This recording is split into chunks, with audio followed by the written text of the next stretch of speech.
saluons le culte de Dieu ce soir au nom de Jésus-Christ.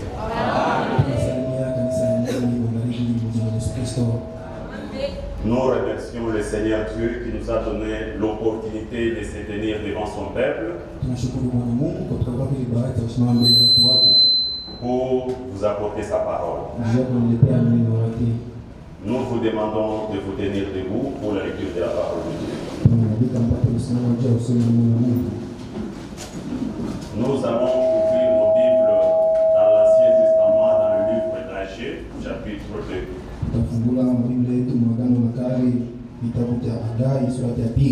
De 1 à 9. Nous prions. Bien-aimé Père Céleste, toi le Dieu de l'univers, Jésus-Christ est ton nom. Ce soir, nous voilà réunis. Nous avons abandonné nos préoccupations. Nous avons laissé nos maisons. Nous avons mis de côté nos projets. Nous sommes venus ce soir, pas pour se voir les uns par rapport à d'autres, mais nous sommes venus contempler ta présence. Ta parole déclare, là où sera 2 ou 3 réunis en ton nom, tu seras au milieu d'eux. Bénis notre réunion de ce soir. Oh Dieu, nous voudrions à ce que, à la sortie, Seigneur, de ce culte, que chacun ait quand même palpé quelque chose de ta part. Pardonne nos péchés et nos iniquités. Pardonne nos manquements et accorde-nous de bonnes dispositions, Seigneur. Guéris les malades parmi ton peuple. Donne les réponses à nos requêtes et qu'en toutes choses, ton nom puisse être loué à jamais. Bénis ta parole que nous aimerions lire ce soir. C'est un livre qui peut s'ouvrir n'importe où. Mais ici nous demandons ta présence pour que nous puissions mieux parler de toi et mieux te comprendre. Du début jusqu'à la fin, sois avec nous. Au nom de Jésus-Christ. Amen. Nous lisons la parole de Dieu. Le 21e jour du 7e mois, la parole de l'Éternel se révéla par Agé le prophète en ces mots.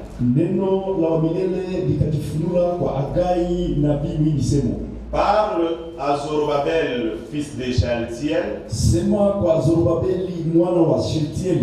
gouverneur de Juda, à Josué, fils de Josadak,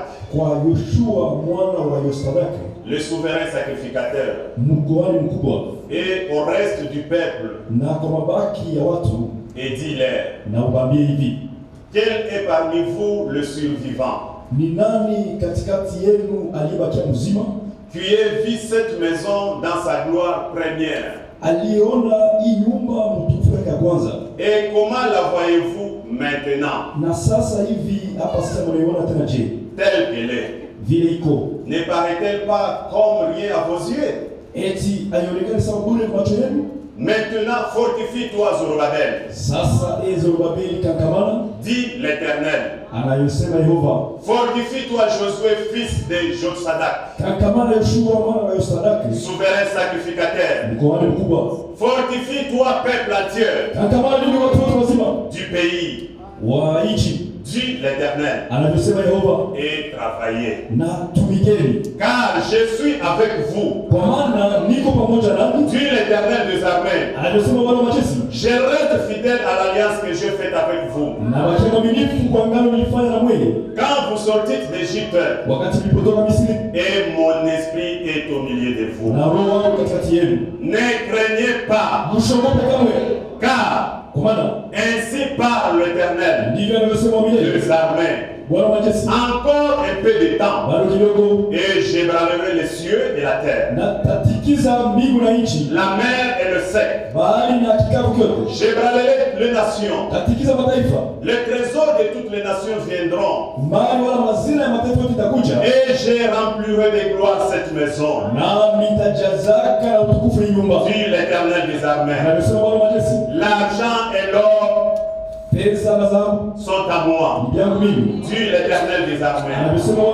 La gloire de cette dernière maison sera plus grande que celle de la première maison, dit l'Éternel des armées. Et c'est dans ces lieux que je donnerai la paix, dit l'Éternel des armées. Que Dieu bénisse la lecture de sa parole. Veuillez vous asseoir. Par la grâce de Dieu, nous allons commencer ce soir ce sujet intitulé La gloire de cette dernière maison. La gloire de cette dernière maison. Pourquoi nous allons parler de la gloire de cette dernière maison?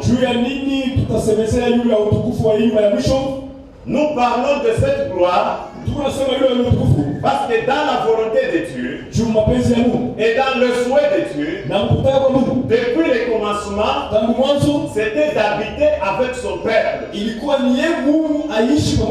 d'habiter parmi son peuple. C'était ça la volonté de Dieu.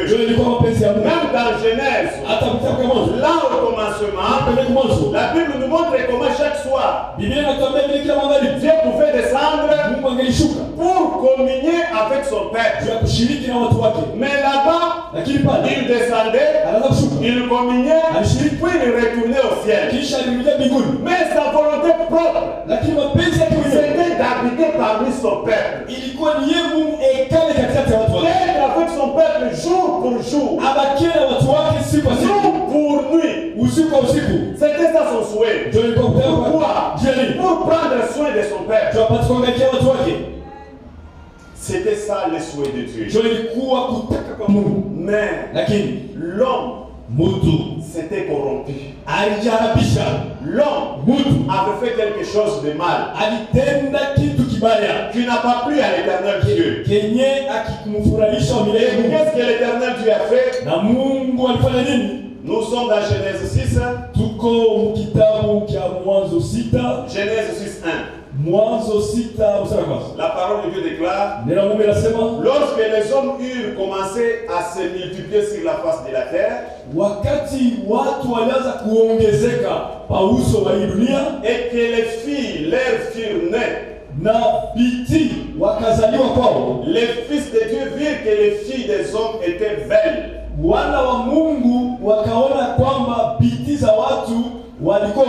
et ils en prirent pour femmes parmi toutes celles qu'ils choisirent.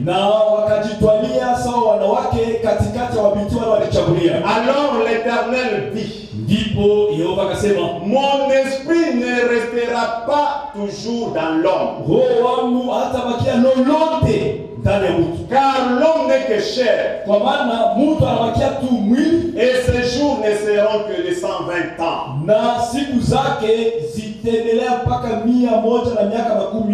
Lorsque l'homme s'est corrompu, qu'est-ce que Dieu a fait? Dieu a retiré son esprit dans l'homme. Dieu s'est retiré des hommes parce que les hommes s'étaient corrompus.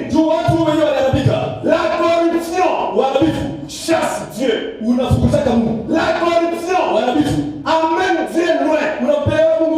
Comme ça a été dans Genèse 6, c'est ce qui se passe encore aujourd'hui. Chaque fois que l'homme se corrompt, l'esprit de Dieu ne peut pas rester dans cet homme-là. Dieu le quitte. Dieu l'abandonne. Dieu le laisse. Et l'homme reste seul. Pourquoi? Parce qu'il s'est corrompu. Notre Dieu, c'est un Dieu saint. Il est 3 fois saint. Il habite dans la sainteté. Il ne peut pas supporter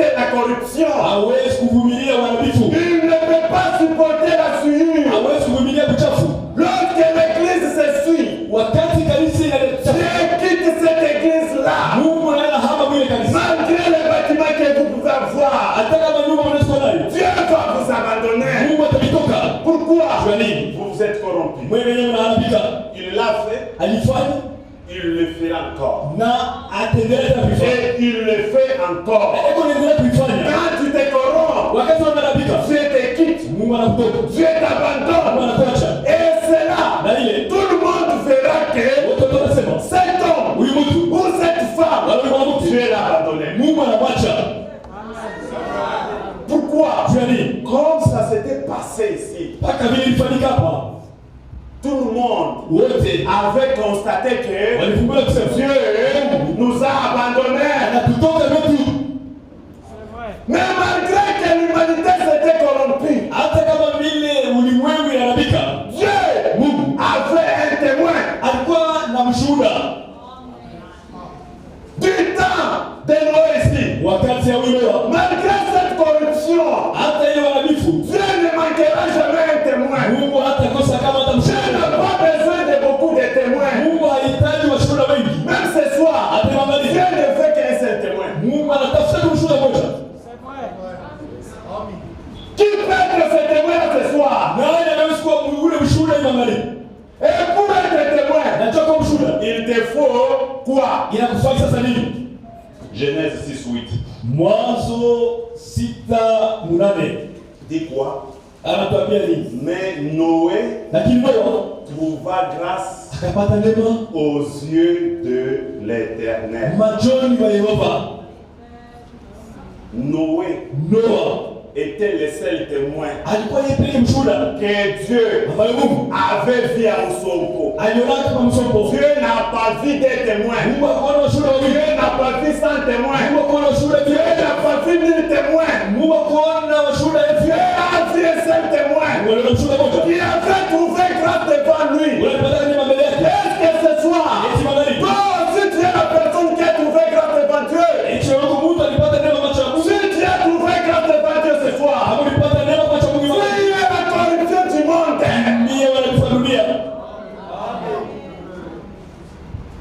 Fuyez la saleté qui est dans le monde.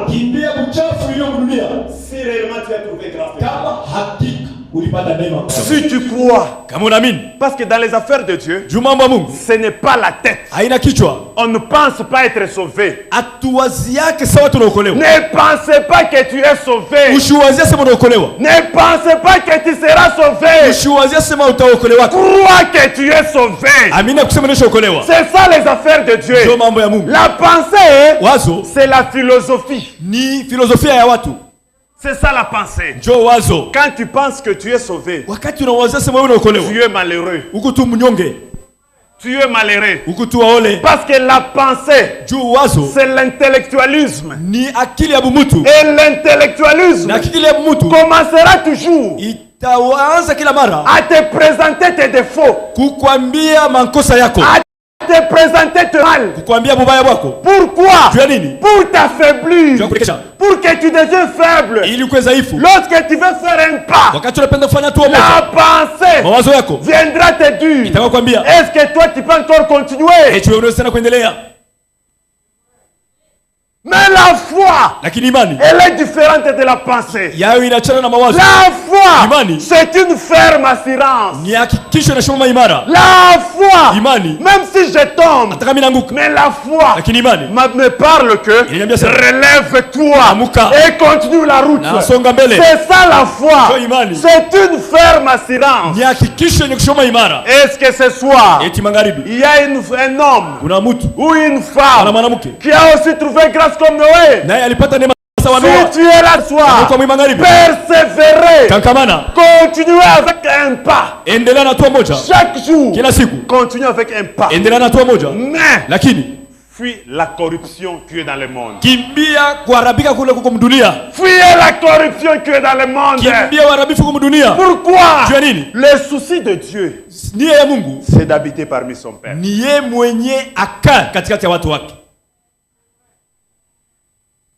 Après toute cette période, kisha hii wakati yote que l'Esprit de Dieu s'est retiré dans l'homme, ambayo roho Mungu alitoka ndani ya mtu, et Dieu a quitté la terre, na Mungu naye alitoka pa udongo, il est rentré au ciel. alirudia mbinguni. Pourquoi? Juu ya nini? La terre était pleine de souillure. Dunia ilijaa tele na buchafu. Comme vous le voyez aujourd'hui, Baka vile mnabiona leo, c'est plein de souillure. dunia inajaa tele na buchafu. Où est-ce que tu peux jeter tes regards sans voir les souillures dans ce monde? Wapi pale unaweza kuangalia na macho yako bila kuona buchafu mwi dunia? Que ça soit au travail, Iwe mkazi, au marché, musoko, à l'école, kumasomo, à l'université, universite, où? wapi? Dans ton salon. Musalo yako? Même dans ton salon. Ata musalo yako. Ose d'allumer ta télé. Pima kuwakisha television yako. C'est la souillure. Ni buchafu ile buchafu. Satan s'est infiltré partout. Shetani anajiingiza fasi yote. Tu dirais que non, moi je ne dois pas utiliser la télévision. Mami television hapana. Je vais utiliser mon téléphone. Mimi nitatumikisha tu simu yangu. Là, n'en parlons pas. Mule mwenyewe na moto tuseme. Dans le téléphone, c'est là où il y a les péchés professionnels. C'est là où on trouve le professionnalisme du péché. Parce que là-bas tu es seul, en train de t'essuyer seul, en cachette seul. Quand tu vois une personne entrer, tu caches ton téléphone, tu enlèves les souillures que tu voyais. Lorsque la personne part, tu retournes à ces souillures-là. Fuyez la corruption. Église de Dieu, fuyez la corruption. Le monde est plein de corruption. Où est-ce que nous pouvons jeter nos regards aujourd'hui? Nulle part. Si ce n'est que dans la parole de Dieu. Il n'y a que dans la parole de Dieu où vous ne trouverez pas de souillure. Ici, il n'y a pas de souillure. Ici, on ne doit pas parler de bavons ici. Ici, on ne doit pas parler de telle sœur ici.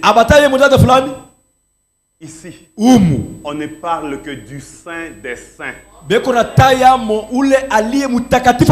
Ici, on ne peut pas se trouver à deux, commencer à critiquer l'autre. Non, non. Nous ne sommes pas ici. Chaque fois que tu le fais, tu n'es pas ici. Tout celui qui est ici ne peut pas critiquer son frère, ne peut pas parler à mal de sa sœur. Même si je t'ai vu dans le mal, même si je t'ai vu sortir d'une chambre d'hôtel, je n'irai pas parler à mon frère que j'ai vu le frère Kakoma ici sortir d'une chambre d'hôtel. Non! Si je suis en connexion avec ça, chaque jour de ma vie, même si je vois Alain dans les péchés, qu'est-ce que je veux faire? Je croirais que Alain c'était un enfant de Dieu. Il a été tenté par Satan. Il s'est retrouvé faible là-bas. Je ferai quoi? J'irai à genoux. Je dirai Père, mais Alain c'est ton fils. Regarde ce que je viens de voir. Est-ce que toi aussi tu as vu? Si toi tu as vu aussi, soutiens ton enfant. Alléluia. Alléluia. Soutiens ta fille. Soutiens ton fils. C'est ça le rôle de l'église. Ce n'est pas s'enfoncer. On va voir par où elle va finir. Elle pensait qu'elle c'est elle. Elle pensait que c'est le modèle du tabernacle de nous sommes. Il pensait que c'est lui le plafond. Il ne pensait pas. Elle ne pensait pas. Il n'avait que la foi. Il n'a que la foi. Mais comme nous sommes encore sur cette terre, nous sommes exposés à tout. Nous sommes exposés à tout. Sauf à rien. Si toi tu es capable de tenir ta langue en bride, c'est une grâce. Ni neema ya upekee. C'est une grâce. Ni neema tu. Persevère. Kankabana vile. Si tu es capable de tenir ta langue en bride, Kama kuna uwezo kuchunga c'est ulimi yako. une grande grâce. Ni neema kubwa. Parce que la langue, Ulimi. la langue, Ulimi. elle tue chaque jour. Likuna uwa kila siku. La langue, Hii ulimi. elle tue chaque jour. Ikuna uwa kila siku. La langue, Ulimi. il y a des divorces aujourd'hui Kuna kuvunja mandoa leo. à cause de la langue. Juu ya ulimi. Les gens ne se parlent pas aujourd'hui Watu wasemesenake tena à leo. cause de la langue. Juu ya ulimi. Au lieu d'aller vérifier, Baada kwenda kuchunguza, il n'est pas parti vérifier. hakwenda kuchunguza. Il a reçu seulement ce qu'on l'a rapporté. Alipokelea tu bile balimwambia. Et qu'est-ce qu'il y a? Na ni nini pale? Qu'est-ce qui s'en sort? Nini inatokea? C'est une colère noire. Kasirani nazarika muro. Je ne dois plus commencer à parler avec cette sœur. Kamwe shitamsemeshaka. Je ne parlerai plus avec cette sœur. Shitamsemeshaka kamwe. Tu ne vas pas plus parler avec cette sœur. Hautamsemeshaka huyu dada? Mais tu vas aller au ciel comment? Sasa kumbingu utenda je? Le frère ici, je ne parlerai plus jamais avec lui. Huyu ndugu shitazungumza kamwe naye. Mais au ciel, tu vas aller comment? Sasa kumbingu utenda koje? C'est avec lui que tu iras au ciel. Tenda pamoja naye mbinguni. Si toi tu dis que lui n'ira pas au ciel, Kama unasema yeye hatenda kumbingu. est-ce que toi aussi tu iras au ciel? Eti pale wewe wewe utenda kumbingu? La personne qui veut aller au ciel, Mtu anataka kwenda kumbingu. c'est une personne qui perd ses raisons Ni mtu anapotesha masheria zake au détriment de l'autre. juu ya mwingine. C'est ça la personne qui veut aller au ciel. Jo mtu wa vile anapenda kwenda kumbingu. Comme mon frère veut toujours avoir raison, Sawa vile ndugu yangu yuko nafia pa kupata sheria. mon frère, tu as raison. Ndugu uko na sheria. Pour qu'il y ait la paix entre toi et moi. Juu kuwakia salama katikati yako na mie. C'est ça, c'est ainsi que doit être un bon croyant. Jo vile mwaminifu wote mzuri anapaswa kuwa. Maintenant, Sasa hivi. comme Dieu a quitté maintenant la terre, Sawa vile Mungu alitoka pa dunia. il est allé au ciel. Alienda kumbingu. Mais après cela, Lakini kisha ile il a travaillé avec des hommes alitumika na watu tout au long des âges, kadiri ya manyakati. pendant une certaine période. Muma wakati mafulani. Arrivé maintenant dans Exode, Kufika mkutoka. Exode chapitre 3, Toka sura ya 3. Dieu devait maintenant aussi Mungu alipasha tena descendre kushuka pour encore juu tena habiter parmi les hommes, aikale katikati ya watu, être avec les hommes. aishi pamoja Nous na watu. sommes dans Genèse chapitre 3.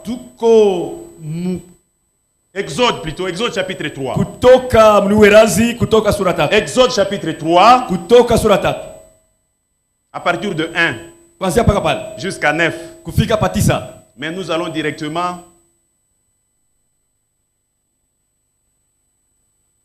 à partir de 3. Nous commençons Exode 3, 3 Tuanzie kutoka sura 3 mstari 3. pour gagner le temps. Jakimbilia wakati. Moïse dit, Musa akasema, je vais détourner pour voir quelle est cette grande vision. nitageuka juu nione onyo kali kubwa. Et pourquoi les buissons ne se consument point. Na juu ya nini kijiti kinawaka lakini hakiteketezwi? L'Éternel vit qu'il s'est détourné pour voir. Yehova Mungu aliona kusema aligeuka apate kutazamia. Et Dieu l'appela du buisson. Na Mungu akamuita toka ndani ya kijiti. Et dit, Akamwambia, Moïse, Moïse. Musa, Musa. Il répondit, me voici. Akajibu, ni mimi hapa. Dieu dit, n'approche pas d'ici. Mungu akasema, usikaribia hapa. Ôte tes souliers de tes pieds. Onosha viatu vyako kumiguu yako. Car le lieu sur lequel tu te tiens est une terre sainte. Kwa sababu fasi unakaa ni fasi takatifu. Et il ajouta, Na kaongeza, je suis le Dieu de ton père. mimi ni Mungu wa baba yako, Le Dieu d'Abraham. Mungu wa Ibrahim, Le Dieu d'Isaac. Mungu wa Isaka, Le Dieu de Jacob. Mungu wa Yakobo. Moïse se cacha le visage. Musa akajifunika uso. Car Kwa maana il craignait de regarder Dieu. aliongopa amuone Mungu na macho yake. L'Éternel dit, Yehova akasema, j'ai vu la souffrance de mon peuple nimeona mateso ya watu qui wangu est en Égypte. walio Misri, Et j'ai entendu leurs cris na nimesikia kilio kyao qu'elles lui font pousser ses oppresseurs. ambayo kile kinamuririsha benye kumteswa. Car je connais ses douleurs. Kwa maana najua maumivu yake. Je suis descendu Nimeshuka pour les délivrer jua kuwakomboa de la main des Égyptiens. toka mkono wa wenye Misri. Dans Genèse, Genèse chapitre 6, Mwanzo sura 6, l'Esprit de Dieu s'était retiré. Roho Mungu alitokaka. Mais arrivé dans Exode 3, Dieu est descendu Mungu alishuka avec une mission na shaba moja pour délivrer son peuple. juu ya kukombola watu wake. Et lorsqu'il était descendu, Na wakati aliposhuka ce n'était pas encore pour retourner au ciel. haikukuwa jua kurudi tena kumbingu. Non. Hapana. Il est descendu pour apporter la délivrance à son peuple qui était opprimé en Égypte. C'est de cette façon-là que Dieu s'est retrouvé sur la terre dans une mission.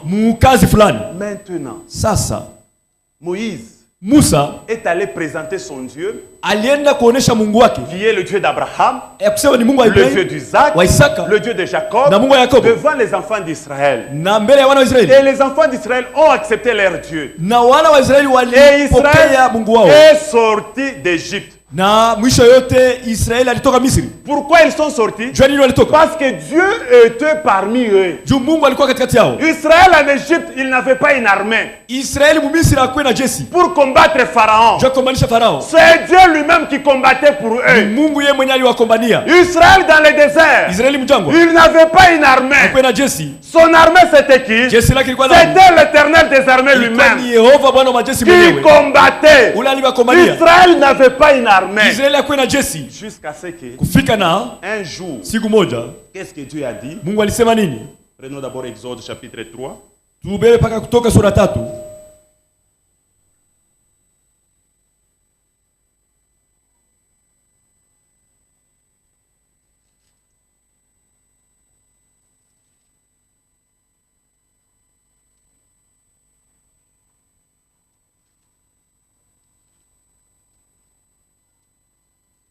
Allons-y d'abord dans Genèse.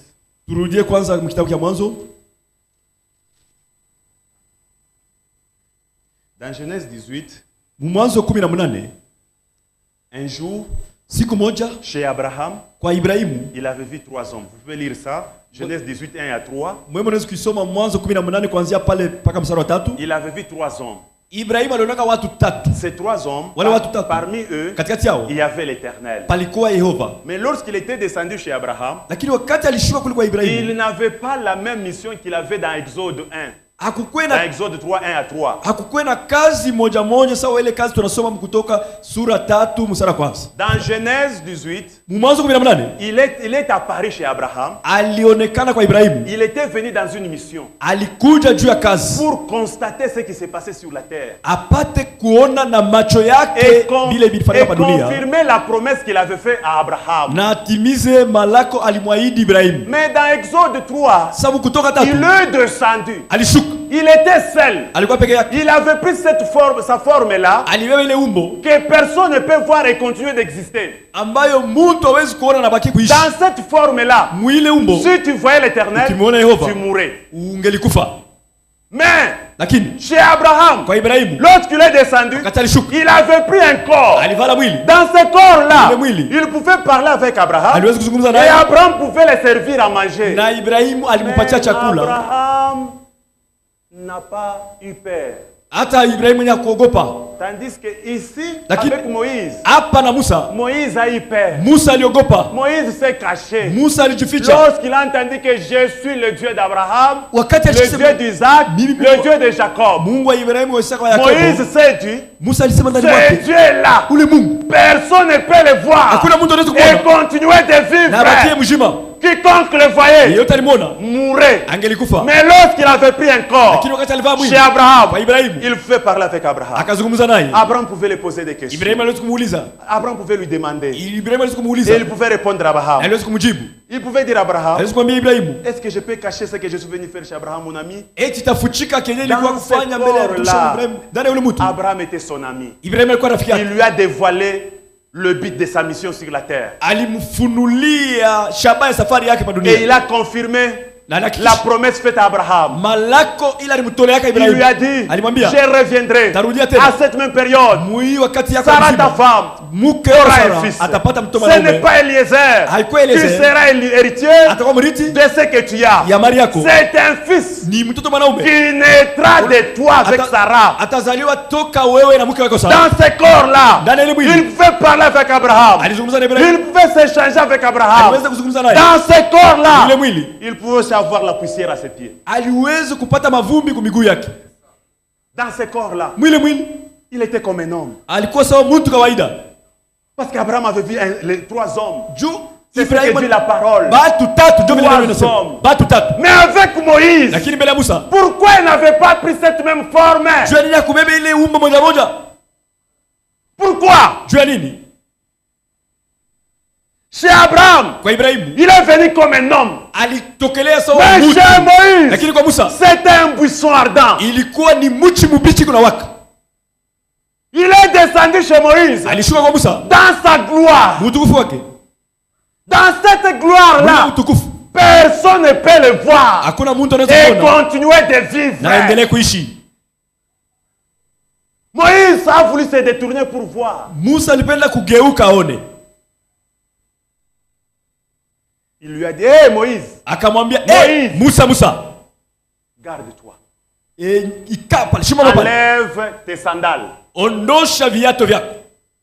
Cette terre où tu te tiens, Udongo yenyewe unasimama. c'est une terre sainte. Ni udongo takatifu. Pourquoi? Jua nini? Le saint des saints Takatifu wa takatifu était là. alikuwa pale. Mais chez Abraham, Lakini kwa Ibrahim, il n'a pas dit Abraham, akamwambia Ibrahim, stop. shimama pale. Abraham Ibrahim lui a apporté même de l'eau pour laver ses pieds. Alimkaribisha na maji aoshe miguu yake. Mais avec Moïse, Lakini na Musa, il n'avait pas un corps. hakukuwa na mwili. Mais il parlait. Hata vile aliposema, Il n'avait pas un corps hakukuwa na mwili comme le corps qu'il avait chez Abraham. sawa ile mwili alikuwa nayo kwa Ibrahim. Cette forme-là, Ile hali c'était l'esprit. ilikuwa tu ni roho. Le même esprit Roho ule moja moja qui se mouvait au commencement sur les eaux. ule anaanza kutembea kwa kumwanzo ule wa maji. C'était le même esprit Roho moja moja que Moïse ambayo Musa a vu, aliona, a voulu voir. alipenda. Moïse n'a pas vu. Musa Il hakuona. a vu une buisson. Aliona kijiti. Il a voulu s'approcher. Alipenda karibia. Et stop! Sema shimama Tu pale. vas mourir. Utakufa. J'ai une mission avec toi. Niko na kazi nawe. Maintenant, Sasa le même Dieu, Mungu ule moja moja, lorsqu'il a commencé sa mission wakati alianza kazi yake avec Israël, na Israeli, il les a fait sortir. aliwatosha, Il a accompli de miracles, de prodiges. alitimiza maajabu na miujiza. Mais Israël était un peuple incrédule. Lakini Israeli alibakia na moyo mgumu, hakuamini. Au lieu d'avoir la foi, Pale kwa na imani, Israël raisonnait toujours. Israeli alitumikisha akili yake. Il raisonnait sur la parole de Dieu. Alitumikisha akili yule Il neno la Mungu. raisonnait sur tout ce que Dieu dit. Alitumikisha akili Un kwa mambo ya Mungu. jour, Siku moja, dans Exode 17, Kutoka 17, un jour, siku moja, qu'est-ce qui s'est passé avec Israël? kulifanyika nini na Israeli? Écoutez un peu. Mshikie mbele. Dans Exode 17, Kutoka 17,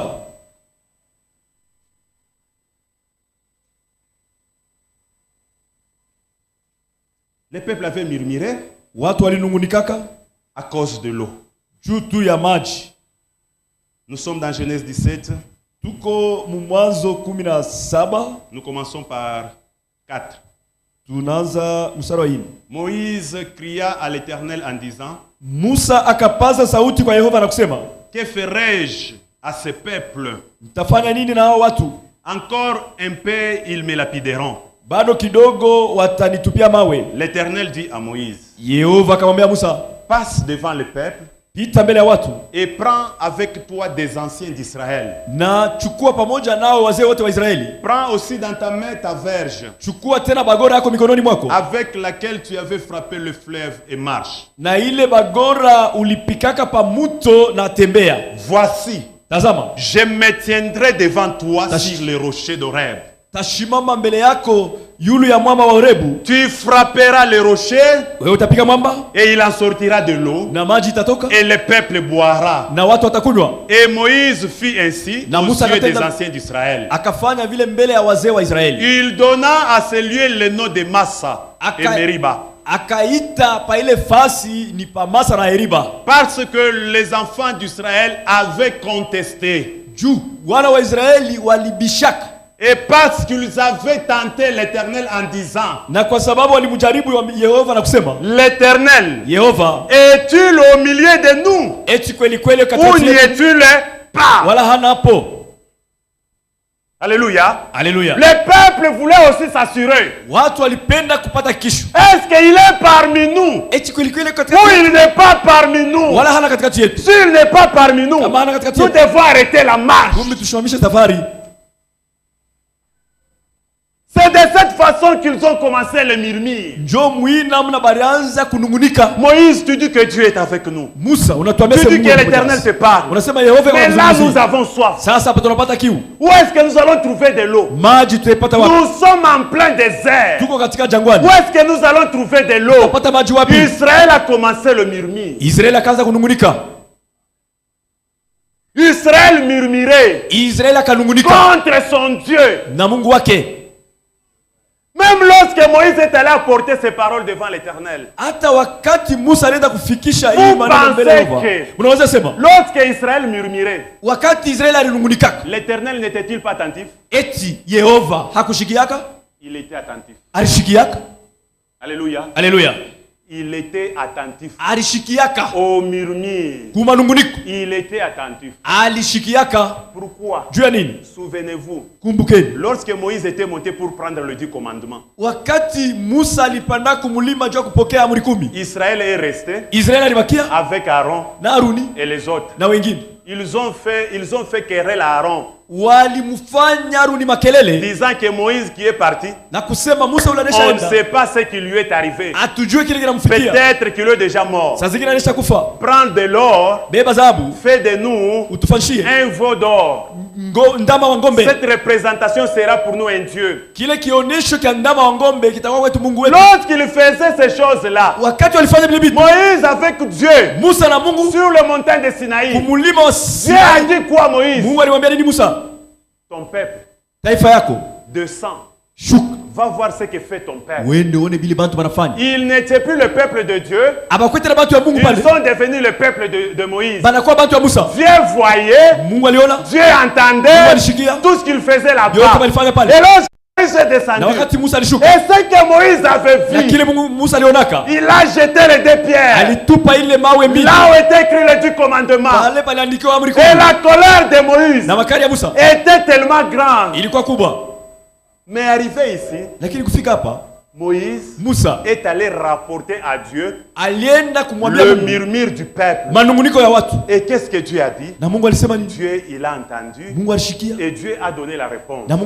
Mais du côté du peuple, il voulait aussi s'assurer. Est-ce que nous avons Dieu ou nous n'avons pas Dieu? À un moment donné, un bon chrétien, il doit s'arrêter et s'observer. Je suis avec Dieu ou je ne suis pas avec Dieu. C'est ça un bon croyant. Ne marchez pas dans la chaleur du peuple. Non. Pourquoi? Avec nous, c'est différent avec Israël. Dieu sauve la personne individuellement.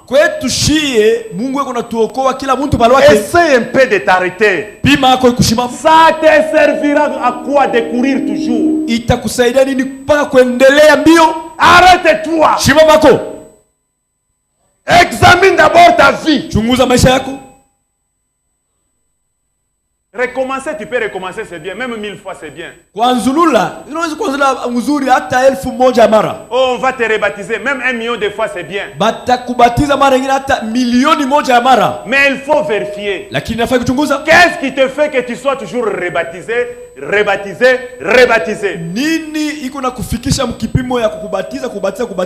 Qu'est-ce qui te fait toujours tomber chaque fois? Tu fais un pas, tu tombes, tu te relèves.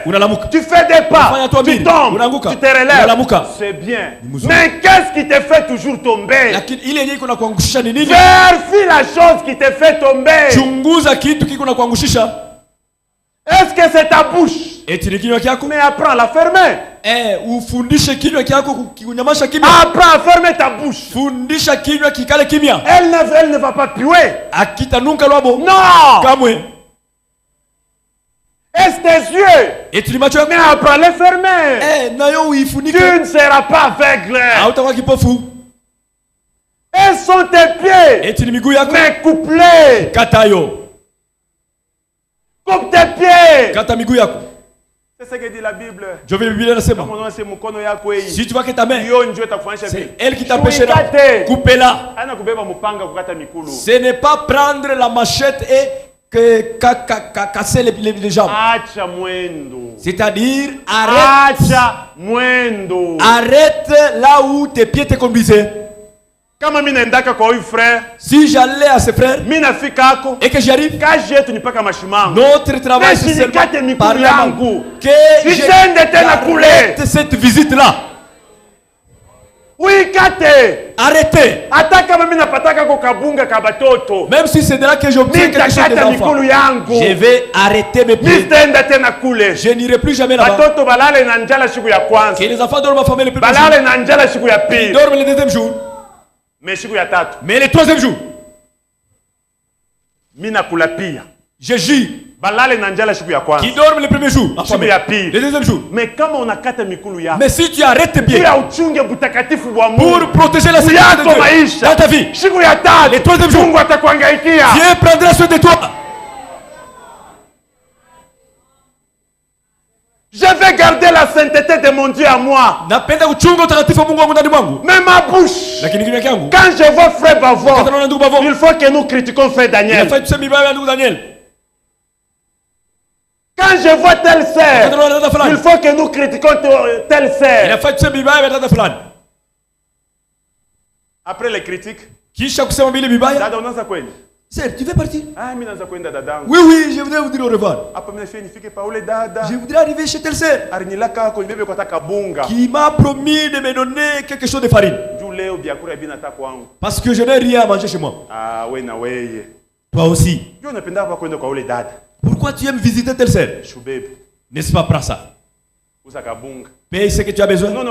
Tu vois cette sœur? Tu vois cette sœur? Tu vois cette sœur? Tu vois cette sœur? Je lui ai 20 000 francs. À cause de 20 000 francs? Tu commences à voir ton droit de naissance. Dieu a 20 000 francs. À cause de 20 000 francs. Dieu a 50 000 francs. À cause de 50 000 francs. Dieu a cash. À cause de l'emploi.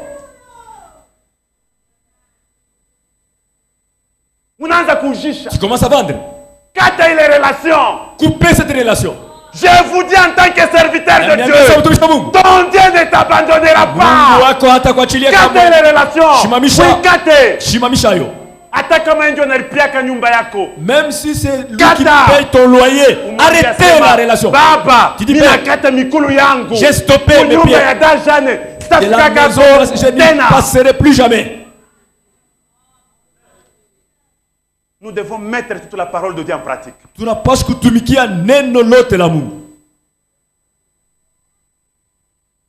Aujourd'hui, la crainte n'est plus parmi le peuple de Dieu.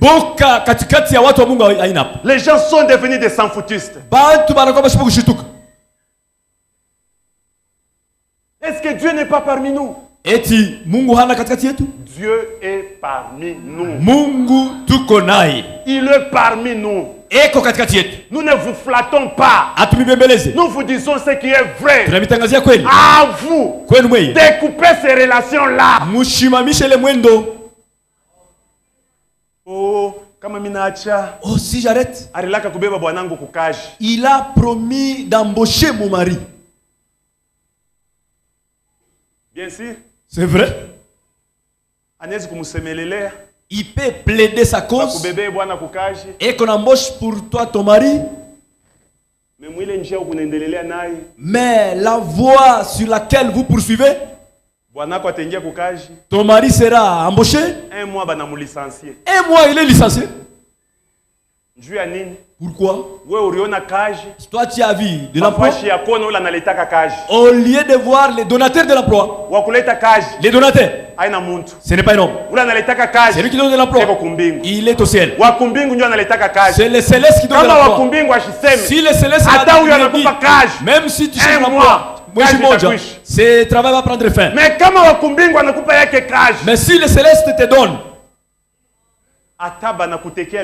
même si on te tendait des pièges, lui ne dort pas, ni ne somnole. Chez lui, il n'y a pas de nuit. Il n'y a pas de jour. Chez lui, c'est dans la lumière. Lorsque toi tu t'endors, lui t'observe. Lorsque tu marches, il t'examine. Lorsque tu vas dans les lieux secrets, dans des fausses voies, il te voit. Israël, ils ont continué de marcher avec Dieu. Qu'est-ce que Dieu a voulu faire? Un jour, Dieu a dit quoi? Il a dit maintenant à Moïse, je veux maintenant que vous me construisez un endroit. Un endroit là où moi l'éternel je vais habiter avec vous pour rassurer au peuple que réellement jour et nuit moi l'éternel je suis parmi vous, je ne vous ai jamais quitté. Construisez-moi un endroit. Là nous sommes dans Exode 29. Prenons d'abord Exode 25 avant d'aller à 29. Écoutons ce que l'Éternel dit là-bas. Exode 25. Pour gagner le temps, vous pouvez commencer de 1 jusqu'à 9. C'est là où Dieu donne des ordres. Lisons seulement pour mieux comprendre la pensée. L'Éternel parla à Moïse et dit, parle aux enfants d'Israël qu'ils m'apportent une offrande. Vous la recevrez pour moi de tout homme qui la fera de bon cœur. Même l'offrande, tu dois le faire avec un bon cœur. C'est alors que tu seras béni.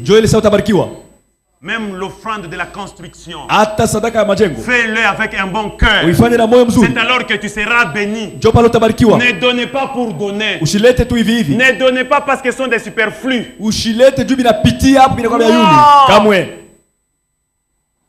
Quand tu apportes ton offrande, apprends à prier sur ton offrande. Seigneur, je donne ceci, c'est parce que tu m'avais béni. J'avais fait tel travail et j'ai eu ça. Et comme tu me l'as donné, j'ai déjà enlevé la dîme. Et là, je sors l'offrande que je te donne aussi. Pourquoi 365 jours. Tu as gardé mes enfants. Tu m'as gardé. Tu as gardé mon travail. Tu m'as protégé. Qu'est-ce que je peux te donner? Je t'offre ceci. Cette enveloppe que j'amène à l'église, c'est pour toi. Apprenez à prier pour vos offrandes. C'est la manière de communiquer à votre Dieu. Et il vous bénira encore davantage. C'est une preuve de fidélité. La Bible dit, si vous êtes fidèle dans les petites choses, il vous donnera aussi des grandes choses.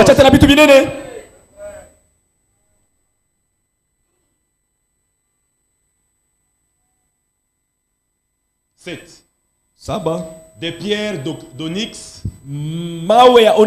et d'autres pierres pour la garniture de l'éphod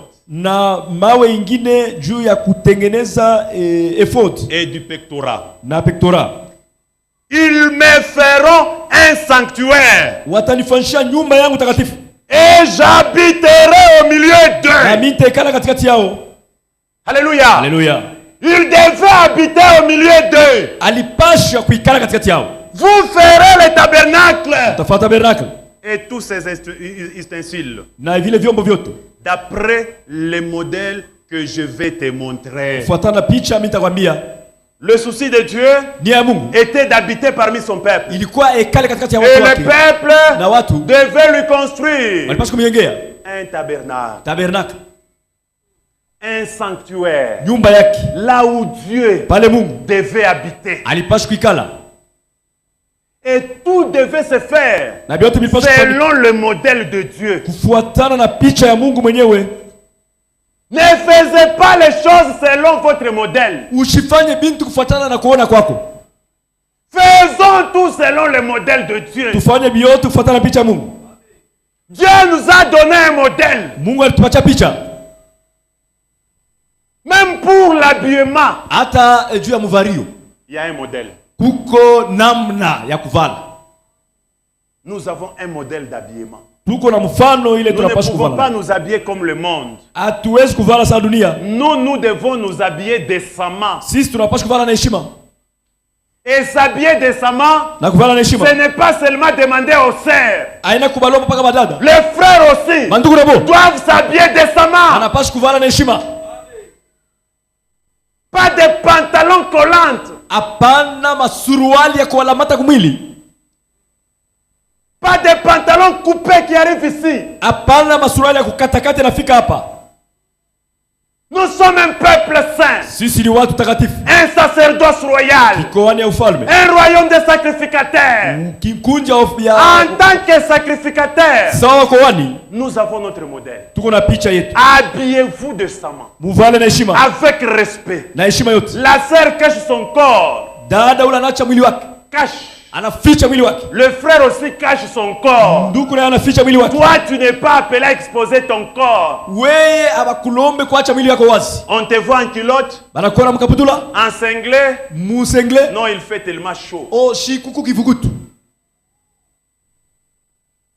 D'où est-ce que vous sortez cet évangile de 2 poids 2 mesures?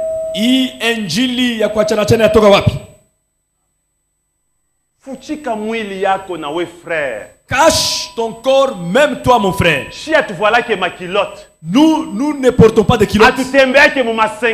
Et nous ne circulons pas dans des cinglés. Et nous ne portons pas des bras cassés. Même si tu es dans ton véhicule. Et sois respectueux.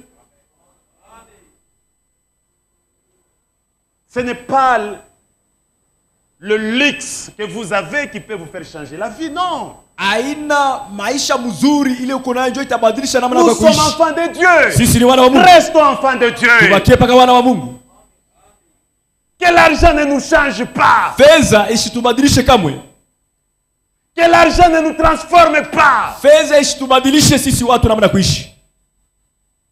Gardons la parole dans sa pureté. Il y avait un modèle que Israël devait avoir. Et maintenant, lorsque nous partons dans Exode 29,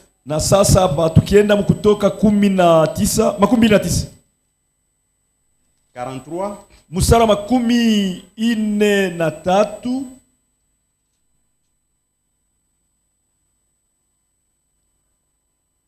pourquoi Dieu avait voulu qu'Israël puisse construire les tabernacles? Juu ya nini Mungu alipendake kwamba Israeli apate kujenga hekalu wala tabernakle? C'était pour habiter parmi son peuple. Ilikuwa tu ni juu ya Mungu akuye kale katikati ya watu wake. Dans Exode 29, sasa mkutoka 29, Dieu nous montre. Mungu anatuambia nini? Dieu nous montre que là, c'est là où il devait rencontrer son peuple. Njoo ifasa alipaswa kupatana na watu wake. Exode 29 43. Kutoka 29 anasema hivi.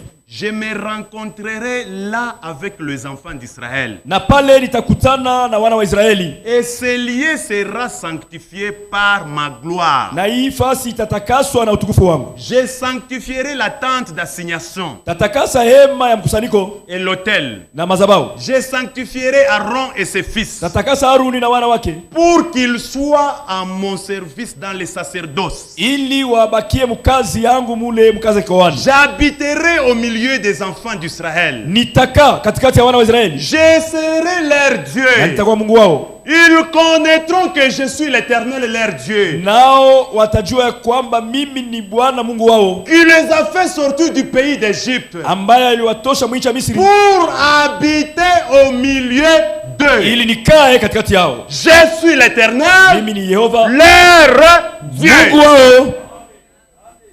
C'est ça le souhait de Dieu. C'est d'habiter parmi son peuple. Mais pour habiter parmi son peuple, son peuple doit être comment? Ils doivent être sanctifiés. Pas dans le souillure. Pas dans une vie sale. Hapana maisha ya buchafu. Mais dans la sanctification. Lakini mutakaso. C'est de cette façon que Dieu va habiter parmi vous. Mais si nous ne nous sanctifions pas, comment dois-tu l'habiter parmi nous?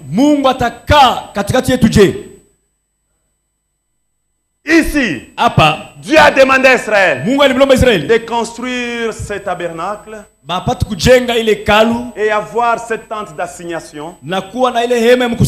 Pourquoi? Parce que Israël était en déplacement. Ils étaient en déplacement.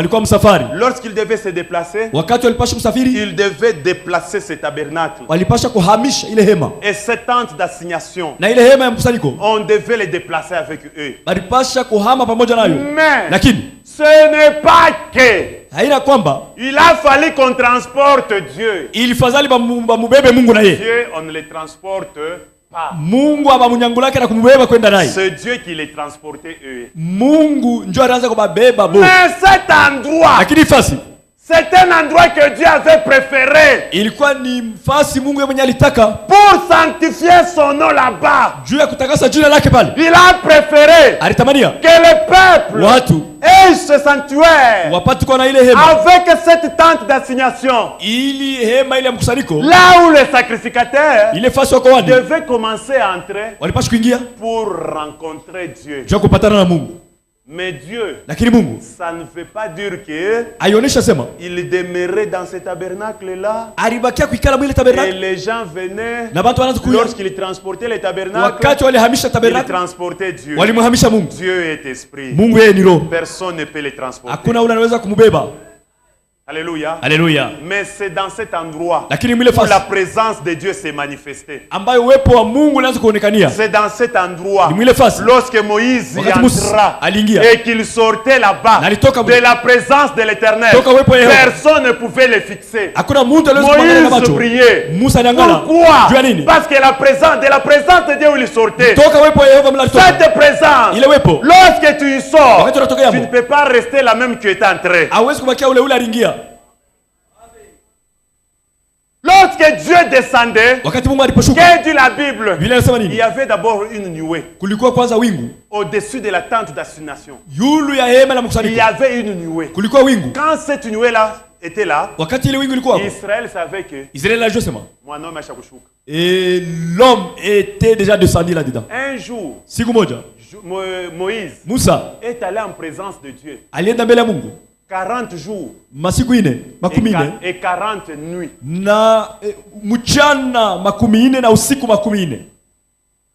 Dans la présence de Dieu. 40 jours et 40 nuits. Nous sommes dans Exode 24. Vous pouvez lire ça. Exode 24. À partir de Exode 24 à partir de 14. Moïse est resté en présence de Dieu.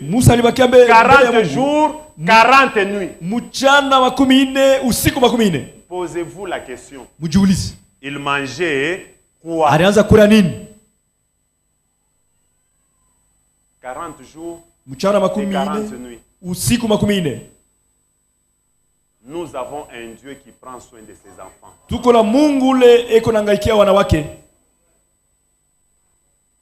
Quand vous demeurez dans sa présence, continuellement, il prendra soin de vous. Aujourd'hui, nous nous posons beaucoup de questions. Les affaires de Dieu, ce n'est pas de se poser des questions. Ayez la foi seulement. Ne te dis pas ça sera comment, ça viendra comment. Ça ne te regarde pas. C'est lui qui a fait la promesse. Il est fidèle. Il n'a jamais échoué. Et l'échec n'a jamais sorti de sa bouche.